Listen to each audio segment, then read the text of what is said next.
semua sahabat Dunia Bidan, kembali lagi bersama kami di Dunia Bidan. Di sini ada yang suka begadang ya. Mungkin karena ngerjain tugas, karena lembur, atau sekedar nongkrong-nongkrong dengan temen, atau bahkan hanya sekedar scroll-scroll media sosial. Ada nggak? Pasti ada lah ya. Sebelum kalian tahu apa sih yang namanya risiko dari nongkrong-nongkrong, coba kalian pikir, apakah kebiasaan ini adalah merupakan kebiasaan yang sehat? Di video kali ini coba kita ulas tentang apa sih yang namanya bahaya dari bergadang dan juga manfaat daripada tidur. Oke, jangan kemana-mana, ikuti terus Dunia Bidan. Tidur bukan cuma sekedar pelepas lelah, istirahat tidur pules gitu, bukan cuma sekedar itu. Ada beberapa hal yang bisa bermanfaat.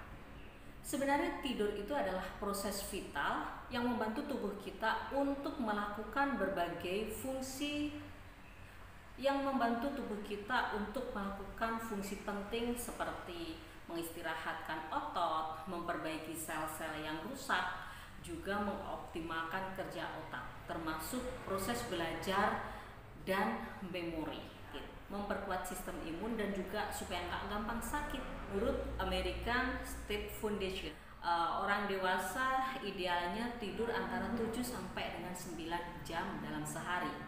Itu akan bisa menjaga kesehatan tubuh secara optimal. Bergadang dan juga tidur yang kurang itu akan berdampak jangka panjang maupun jangka pendek. Ya, dampak jangka pendeknya adalah kamu akan ngerasa itu mudah ngantuk, nggak konsentrasi, ya susah fokus, mood swing ya, moodnya itu berubah-ubah gitu. Terus juga sering lupa, juga bisa menimbulkan perform kerja yang menurun juga. Kalau dampak jangka panjangnya itu bisa meningkatkan risiko penyakit yang serius loh ya. Nah, di sini aku mau share ya penelitian terbaru dari jurnal Nature Communication tahun 2023 yang mengatakan bahwa kurang tidur kronis itu dapat meningkatkan risiko gangguan metabolik pada tubuh, dan risiko ini bisa sampai dengan 30%. Gangguan metabolik ini juga termasuk adalah diabetes. Gangguan metabolik ini bisa termasuk adalah diabetes, terus kegemukan ya, peningkatan berat badan yang sulit untuk diatur kayak gitu. Terus juga obesitas, tekanan darah tinggi. Jangan remehkan risiko-risiko ini. Sekarang kita lihat apa sih fakta yang mengejutkan tentang tidur dan fungsi otak. Kamu mungkin pernah dengar pepatah tidur adalah obat yang terbaik. Ternyata ini adalah benar. Tidur itu obat yang terbaik.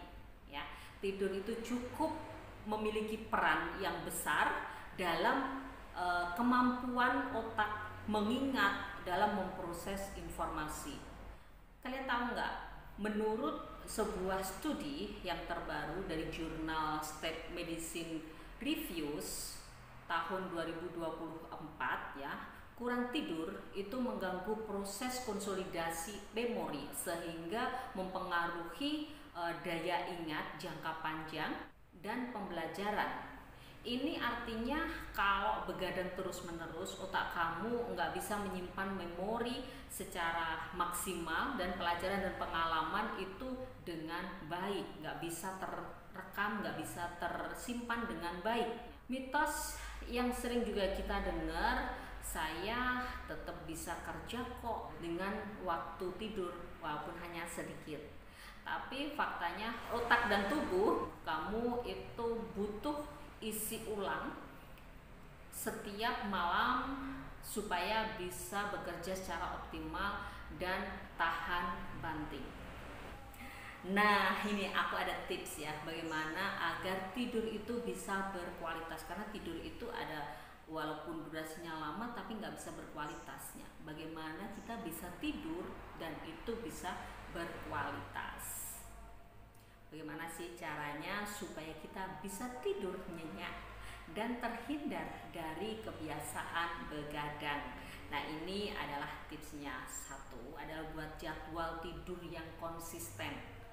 Buat jadwal tidur secara konsisten tadi perlu diperhitungkan bahwa jadi kita bikin jadwal jam sekian sampai dengan jam sekian untuk waktu tidurnya, dengan tidur di jam berangkat tidur dan istilahnya bangun tidur dengan waktu atau jadwal yang sama. Itu akan menjadikan tidur kita menjadi jauh lebih berkualitas. Tips yang kedua, kurangi penggunaan gadget ya. Gadget adalah layar biru setidaknya 1 jam sebelum tidur itu udah harus dimatikan. Karena cahaya biru itu bisa mengganggu produksi hormon melatonin yang bisa membantu untuk tidur. Kafein ya, kafein atau makanan-makanan yang berat sebelum tidur. Jadi sebelum atau menjelang tidur sebaiknya dihindari untuk kafe ya, penggunaan kafein dan juga makanan-makanan yang berat. Juga ciptakan suasana tidur yang tenang, yang nyaman, sunyi, gelap. Itu akan lebih membuat kualitas tidur semakin meningkat. Nah, kalau ini kalian lakukan, ini bisa membuat bangun tidur kalian jauh lebih berenergi untuk aktivitas-aktivitas kalian dalam seharian. Sekarang mulai ya dengan langkah-langkah kecil ya yang bisa menyebabkan tidur itu yang berkualitas. Lakukan apa yang bisa sedikit demi sedikit. Misalkan ruangannya dulu ditenangkan, ruangannya itu dibikin yang tenang, yang remang-remang. Kalau lampu di kamar kalian itu terlalu terang, ya coba diganti dulu. Lakukan langkah-langkah yang kecil-kecil dulu. Setelah itu kita bikin jadwal dan tadi. Nah, sudah jelas kan? Jadi kebiasaan begadang itu sangat-sangat merugikan untuk tubuh kita. Terutama adalah jangka panjang ya. Jangka panjang sangat berbahaya karena bisa saja terserang penyakit-penyakit yang kronis. Kekurangan tidur secara kronis itu bisa menyebabkan atau menimbulkan penyakit. Semoga ini bisa bermanfaat untuk kita semuanya.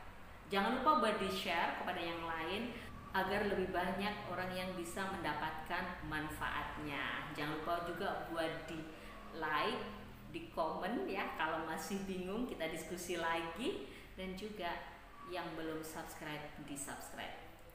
Dunia Bidan.